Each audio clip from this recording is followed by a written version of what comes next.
wanted to start really with a look at what's been going on following the Carillion liquidation. You recently represented BESA at a meeting with Greg Clark to discuss the implications for the sector of the liquidation. I wonder if you could tell us what happened at the meeting and what are the key issues that the government is focused on in relation to this issue.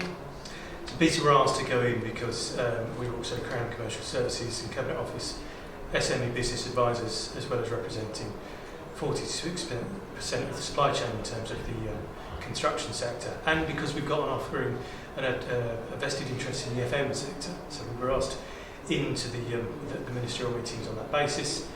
The Minister, Secretary of State, Greg Clark, called a meeting of industry leaders where he informed us that he would facilitate dialogue with the insolvency practitioners, firstly, dialogue with HMRC, and wanted to gauge, thirdly, the true impact on the wider industry and the supply chain of issues as they unfolded that week, and that was on Monday the 15th, the same day as the liquidation was announced.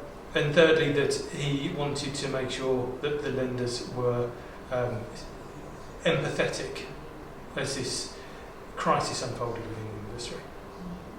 So those were the key points as to why the Minister to set up the meetings. On Wednesday, we then had the meeting with PwC Direct, where they unfolded the liquidation process for everybody to understand.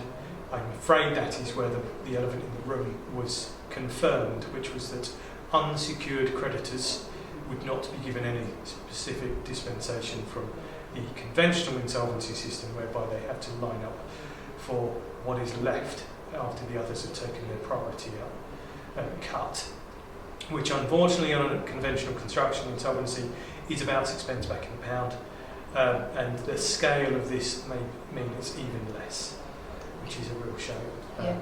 We were then called in this past Monday, which confirmed that lenders like Lloyds, HSBC and RBS had come forward, announced that they had ring-fenced specific funds to help SMEs through the process, that there were arrangements to recognise where Carillion had otherwise unsettled, good, solid businesses. As far as SMEs were concerned, HMRC had stepped forward with their time to pay arrangement and said that would immediately accommodate those suffering in the wake of the Carillion crisis. And we'd had the conversation with PwC, but it is an ongoing weekly meeting whereby industry can raise issues. The fallout was that the Minister had confirmed that 90% of both public and private sector FM contracts were being rolled over to continuing providers. There are some questions for building services contractors who may not be in direct contract with the clients or with Carillion, who might be a tier 2, 3, 4 below, as to whether they're stuck with razor-thin margins and low prices. But that is, on the whole, good news for the FM sector. There is more concern around the construction sector, where some projects will be mothballed, some may be reenacted with different clients. The private sector was also a huge concern for us. But we have a dialogue with government to raise those concerns and for them to think on how they can take action in the immediate short and long term to remedy some of those issues and try and minimise the damage on government. BESA specifically raised that in the long term, as we look towards a sector deal for government to meet their own housing infrastructure demands, we need to enshrine the lessons learned in that sector deal. Absolutely. And stabilisation of business models and cash in the industry is a priority.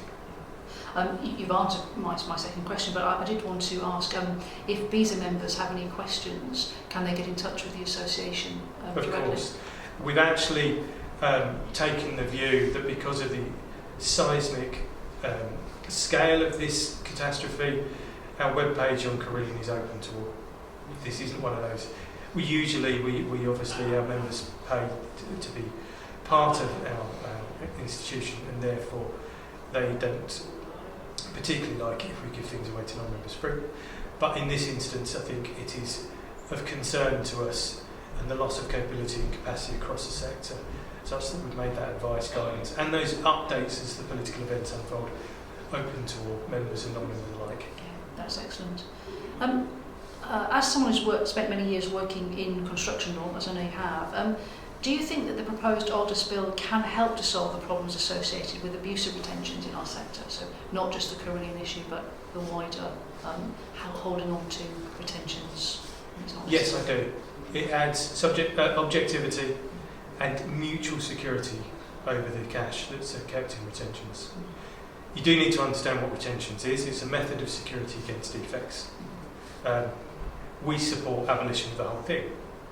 But given that the cash is kept as security against defects, the problem inherently links itself to when can we achieve defect-free buildings and building engineering service systems. So in light of sometimes what can be an unrealistic picture around whether abolition is achievable, we believe that creating a solution whereby if funds are kept, and they don't have to be kept, some clients don't keep retentions, then both parties have security. Currently, the party who pays the money gets to keep their money in their pocket and is therefore the decision maker over whether they can access the money. So there is a structural conflict of interest for them, and they don't have to prove to themselves in any great detail whether they have or do not have a legitimate claim. Whereas with other methods of security like performance bonds, parent company guarantees, you have that independence, that objectivity to the decision-making process over whether you can and can't claim. The Aldous Bill, I would also add, isn't new in the sense that a deposit scheme is normal in New South Wales, in Australia. It's been tried in other jurisdictions. There is a similar type of arrangement in New Zealand. So this is really the UK catching up with other jurisdictions where they have already, through legislation, tackled security of cash in the construction industry.